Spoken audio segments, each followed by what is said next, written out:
you take over? Yeah. Okay. Well, kind of an odd story. I got from Kentucky originally. I grew up on like the big farm. Definitely not any music or technology in my family at all. I don't think anyone even went to college.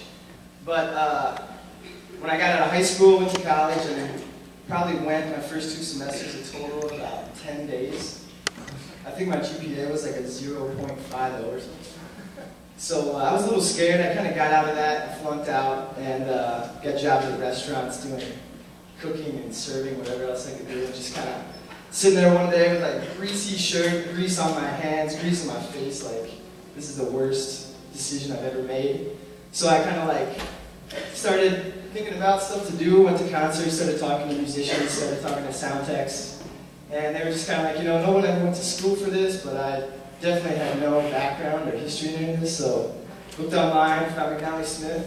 I actually emailed Jack McNally himself, and was just kind of like, you know, I come from, you know, I got some serious trouble my senior year of high school, and that was definitely still on a record. And he was totally, you know, emailed me back personally. It was just like, why don't you just come out to Minnesota, check it out. You know, we don't say no to anyone, regardless of your history, regardless of any criminal past, or, you know, not that any of you are criminals, but you know, he accepted me, and he was kind of like, you know, he brought me in his office, sat me down, and was just kind of like, you know, what do you want to do?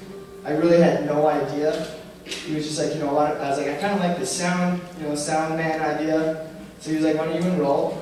So I enrolled, and it was honestly, the first semester was probably the most overwhelming thing I've ever, you know, been through. I had no idea what I was doing. Classes were just like way over my head.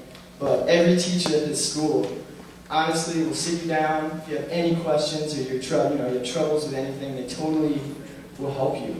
And probably midway through my second semester, everything just started like clicking. And then, and the best part about this school is it's not like your normal 4-year where you have to go sit through math and science and stuff I'm just not interested in at all. It's very keyed into exactly what you want to do. And if you're having trouble with any of these classes, you know, like I said, there's tutoring, there's students that are, you know, all there to help you out. So if anyone is like interested in, you know, you don't want to go to school to have to sit through like your algebra classes or biology or something like this place. This is where it's, you know, where you should be. And my diploma, my degree was only 1 year, and it was like 3 semesters straight, and then you're done. And then you're just out, you know, and with me, the teachers were putting me in jobs. So as soon as I got out, I automatically had a job at First Avenue, which is like a very tough job to get. And I don't honestly know how I got it, but it was like, when I go to get the job, the guy is like, I don't know who you know or whatever, but pulls out this file of applications that are like thousands of applications for this job that I just got because I had made these connections and network at school, and everyone was just like, when I got there, no one really liked me at first because, you know, they were kind of, they thought I was like privileged because I had gone to school, but I told them, you know, I worked my butt off there and made all these different connections, and that's just how I got it. So, and then volunteering, I know it sounds awful to work for free, but that's what you have to do. You gotta work for free to get somewhere, and it's kind of like just a part of it. I worked for free for months. You know, I had to keep the restaurant job for as long as I could handle it, but as soon as school needed a sound tech, they just called me. I was the first one they called, and now I have like a full-time job, which is weird, but full-time job and benefits and all. Yeah, I know, weird. It is weird, and I'm still, yeah, I'm still doing all these things that I just love doing, and I get to work at the cloth road, and I've worked with like the Deftones, and I've worked with Blink-182, and I've seen, I don't know, Atmosphere and Brother Ali and all these other people. I got to work with all these awesome bands, and coming from where I came from, that's just pretty unheard of. So if you guys are like down on yourselves thinking that you're not, you know, not meant for college, just think about places like this. Even if you don't choose McNally, there's tons of, you know, technical schools where you don't have to go sit through horrible classes and boring teachers and lectures and classes with 150 kids in them, you know. I think the biggest class I had at McNally, probably 15 kids.